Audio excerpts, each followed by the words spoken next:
மேச ராசியில் பிறந்த நண்பர்களுடைய வாழ்க்கையிலையும் வாழ்வாதாரத்திலையும் வரக்கூடிய வைகாசி மாதத்தில் இந்த பிரபஞ்சம் எந்த மாதிரியான ஒரு மாற்றங்களை தரப்போகுதுன்றது பற்றி தானுங்க ஆதாரபூர்வமாக முழுமையாக இந்த பதிவில் நம்ம பார்க்க போகிறோம். வைகாசி மாதம் செவ்வாய்க்கிழமை அதிகாலை பூசம் நட்சத்திரம் 3வது பாதத்தில் கடகராசி மேச லக்னத்தில் தானுங்க இந்த மாதம் பிறக்கப்படுது. வைகாசி மாதம் 1ஆம் தேதியிலிருந்து வைகாசி மாதம் 31ஆம் தேதி வரை, அதாவது மே மாதம் 14ஆம் தேதியிலிருந்து ஜூன் மாதம் 14ஆம் தேதி வரை மேசராசி நண்பர்கள் என்ன செய்யணும், என்ன செய்யக்கூடாது, எப்படி இருக்கணும், எப்படி இருக்கக்கூடாதுன்றதை பற்றி தானுங்க முழுமையாக ஆதாரபூர்வமாக இந்த பதிவில் நம்ம பார்க்க போகிறோம். மேச ராசியாதிபதி செவ்வாய் வருடத்துக்கு ஒரு முறை தான் மேச ராசியில் ஆட்சி நிலையில் வரக்கூடிய அருமையான தருணம் இந்த வைகாசி மாதத்தில் வரப்போகுதுங்க. வைகாசி மாதம் 19ஆம் தேதியிலிருந்து உங்களுடைய ராசிநாதன் உங்களுடைய ராசியிலே வராரு. அப்போது வைகாசி 19ஆம் தேதியிலிருந்து வைகாசி 31ஆம் தேதி வரை உங்களுடைய ராசிநாதன் உங்கள் ராசியில் வரக்கூடிய தருணம். சுய தொழில் செய்யணுன்ற ஆசை இருக்குதுங்க, செய்ய முடியலையேன்ற ஆதங்கம் இருக்குதுங்க அப்படின்னா உங்களுக்குரிய நேரம் இந்த நேரம் தானுங்க. பொதுவாக எல்லாருக்குமே சொந்தமாக தொழில் செய்யணுன்ற ஆசை இருக்க தான் செய்யுது. அப்போது மேசராசியில் பிறந்த நண்பர்கள் நீங்கள் அடுத்த கட்டத்துக்கு பயணிக்கணும், நாம் ஒருத்தர்கிட்ட வேலை பார்த்தது போதும், ஒருத்தருக்கு வேலை கொடுக்கணுன்ற ஆசை இருக்குது அப்படின்னா இந்த தருணத்தை பயன்படுத்திட்டோங்க. உங்களுடைய ராசியாதிபதி உங்கள் ராசியில் ஆட்சி நிலையில் வரக்கூடிய தருணத்தில் உங்களுடைய ராசிக்கு 2வது பாவகன் சொல்லக்கூடிய தனஸ்தானத்தில் தனஸ்தானாதிபதி ஆட்சியில் இருப்பார். இந்த மாதிரி ஒரு அற்புதம் மீண்டும் 12 வருஷம் ஆகும் இந்த மாதிரி ஒரு அற்புதம் வர்றதுக்கு. அப்படி என்ன சார் அற்புதம்னா, மேசராசிக்கு 2வது பாவகத்தில் தேவகுருன்னு சொல்லக்கூடிய குரு பகவான், மேசராசிக்கு 2வது பாவகத்தில் வைகாசி மாதம் 6ஆம் தேதியிலிருந்து அசுரகுருன்னு சொல்லக்கூடிய சுக்கிர பகவான், அதுபோக வைகாசி மாதம் 1ஆம் தேதியே புத்திர ஸ்தானாதிபதின்னு சொல்லக்கூடிய சூரியன் குருவுடன் சேர்ந்திருக்கார். சூரியன் புத்திர ஸ்தானாதிபதி, குரு புத்திர காரகன்.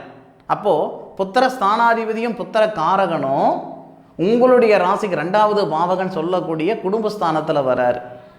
புத்திர பாக்கியத்தில் இருக்கிற தடைகள் நீங்கும். கழுத்து பிடிக்கிற அளவுக்கு கடன் பிரச்சனை இருக்குது, பண பிரச்சனை இருக்குது, என் கடனை கட்டுவனா, கட்டுறதுக்கு முன்னாடி போய் சேர்ந்துருவனா, இந்த மாதிரி மன அழுத்தத்தில் நான் இருந்துக்கிட்டு இருக்கிறேன்னா இந்த வைகாசி மாதம் முடியறதுக்குள்ளார உங்கள் பொருளாதாரத்தில் இருக்கிற பிரச்சனை ஒரு தீர்வுக்கு வர்றதுக்கான வாய்ப்புகள் கொடுத்துரும். கழுத்து பிடிக்கிற அளவுக்கு கடன் பிரச்சனை இருக்குதுன்னா 1 மாதத்தில் கட்டிடுறது சாத்தியமா? இல்லை. கடன் கட்டுறதுக்கான ஒரு பாதையை இந்த பிரபஞ்சம் உருவாக்கி கொடுக்கட்டுமே. அந்த மாதிரி ஒரு நல்லது 100% மேசராசி நண்பர்களுக்கு வைகாசி மாதம் 6ஆம் தேதியிலிருந்து தரப்போகுதுங்க. உழைக்கிறதுக்கு நம்ம ரெடியாக தானங்க இருக்கோம். உழைப்புக்கு தகுந்த உயர்வு வராத போது தானே சங்கடமாக இருக்குது. ஏன்டா இந்த வாழ்க்கை, எதுக்கடா இந்த வாழ்க்கைன்ற மாதிரி ஒரு வெறுப்பு வருதுன்னா அதுக்கு ஒரே காரணம் என்ன? நம்மளுடைய உழைப்பு நம்ம உழைப்புக்கு தகுந்த உயர்வு வரலையேன்ற ஆதங்கம் மட்டும்தானே. மேசராசியில் பிறந்த நண்பர்கள் இது வரைக்கும் பல பேருடைய வாழ்க்கைக்கும் வாழ்வாதாரத்துக்கும் காரணமாக இருந்து தான் பழக்கம். இந்த நிமிஷம் வரைக்கும் அப்படி தான் இருக்கிறீங்க, இருந்திருக்கிறீங்க. யாருடைய அழிவுக்கு நீங்கள் காரணமாக இருந்த மாதிரி எனக்கு தெரியல. அப்போது உங்களுடைய உழைப்புக்கு தகுந்த உயர்வு, வாழ்க்கைக்கு ஏற்ற வளர்ச்சி வர்ற வைகாசி மாதத்தில் வரணுன்றது விதினா அது மாறவாங்க போகுது.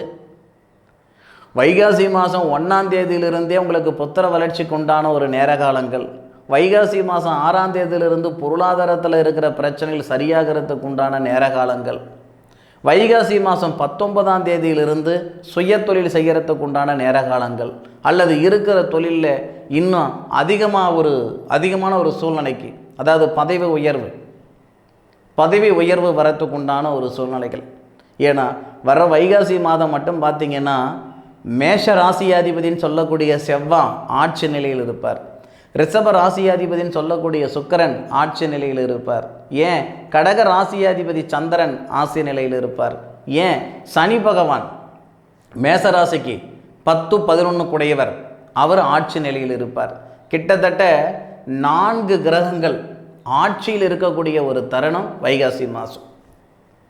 பொதுவாக எல்லாருக்கும் எல்லா விதமான எதிர்பார்ப்புகளும் இருந்தாலும் ஒவ்வொரு தருணத்தில் தானே ஒருத்தருடைய எதிர்பார்ப்புகள் இந்த பிரபஞ்சம் தீர்த்து வைக்குன்னு சொல்லுவாங்க. அதாவது நமக்கு ஆசை எல்லா நேரத்திலும் இருக்குதானங்க செய்யுது. நம்ம கிரக அமைப்புகள் சரியான முறையில் இருக்கிற பட்சத்தில் தான் நம்ம எதிர்பார்ப்புகள் நம்மளால் பூர்த்தி பண்ணிக்க முடியும். அப்போது மேசராசியில் பிறந்த ஆண்களாக இருந்தாலும் சரி, பெண்களாக இருந்தாலும் சரி, படித்து படிப்புக்குண்டான வேலை வாய்ப்பு இல்லை, கஷ்டப்படுறேன், கஷ்டத்துக்குண்டான ஒரு பலன் இல்லை, இப்படியெல்லாம் சங்கடப்பட்டுக்கிட்டு இருந்தீங்கன்னா வர்ற வைகாசி மாதத்தில் 1ஆம் தேதியிலிருந்து 31ஆம் தேதி வரை பலவிதமான நேர காலங்கள் இருக்குது. அதுவும் வைகாசி மாதம் 1ஆம் தேதியிலிருந்து வைகாசி மாதம் 11ஆம் தேதி வரை சூரிய பகவான் தன்னுடைய சுய நட்சத்திரத்தில் இருப்பார். 30 டிகிரியிலிருந்து கிட்டத்தட்ட 41 டிகிரி வரைக்கும் சூரிய பகவான் வருவார். சத்தியமாக சொல்கிறேன், மனசார சொல்கிறேன், அருமையான நேரம் இது, அற்புதமான நேரம் இது. இந்த நேரத்தில் 100% புத்திர வளர்ச்சி கிடைக்கிறதுக்கு உண்டான நேரம். பூர்வீகத்திலிருந்து இடமாற்றங்கள் பண்ணணுன்ற எண்ணம் இருந்தால் இந்த நேரத்தை நீங்கள் பயன்படுத்திக்கலாம். வாங்கின சொத்து பத்திலையோ அல்லது அப்பாரு வாங்கின சொத்து பத்திலையோ அல்லது தாத்தா வாங்கின சொத்து பத்திலையோ சட்ட சிக்கல் இருக்குது அப்படின்னா அந்த சட்ட சிக்கல் சரிப்படுத்திக்கிடலாம் இந்த நேரத்தில்.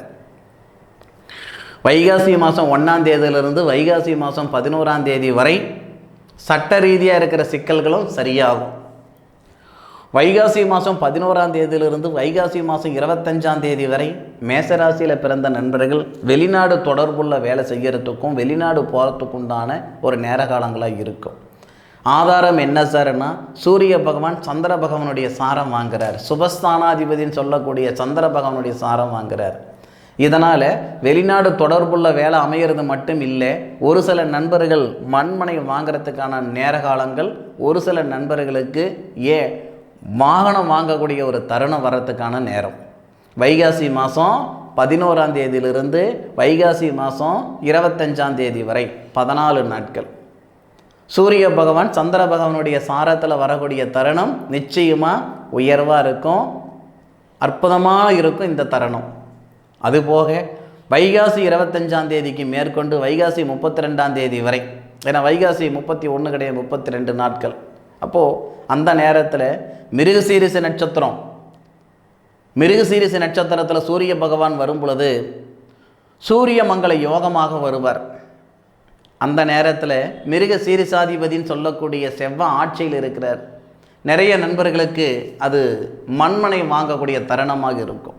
வீடு வாசல் வாங்கணும்னா இந்த நேரத்தையும் நீங்கள் பயன்படுத்திக்கலாம்.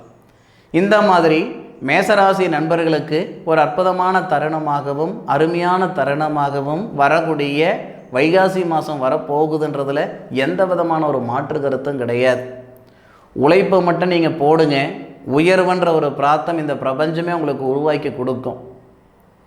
100% வைகாசி மாதத்தில் ஒரு ஏற்றங்களை தரக்கூடிய ஒரு நாட்களாக மேசராசி நண்பர்களுக்கு வரப்போகுதுன்றதில் மாற்று கருத்து இல்லை. அனுபவித்து சொல்லுங்கள், வைகாசி மாதம் உங்களுக்கு சாதகமாக இருந்ததா பாதகமாக இருந்ததான்ட்டு. என்னுடைய காணொலியை முழுமையாக பார்த்தமைக்கு மனசிலிருந்து மனமார்ந்த நன்றிகளை சொல்லிக்கிறேனுங்க. இதுவரை நம்ம சேனலை சப்ஸ்கிரைபர் பண்ணலைன்னா சப்ஸ்கிரைபர் பண்ணி சப்போர்ட் பண்ணுங்க. உங்களுடைய கருத்துக்கள் கமெண்ட் பாக்ஸில் பதிவு பண்ணுங்க. மீண்டும் அடுத்த ஒரு அற்புதமான தருணத்தில் உங்கள் அனைவரையும் சந்திக்கும் வரை உங்களிடமிருந்து விடைபெறுவது உங்கள் வீட்டு ஜோதிட நண்பனான மா காளிதாஸ் மணிகண்டன். திருச்சிற்றம்பலம். வாழ்க வையகம், வாழ்க வளமுடன்.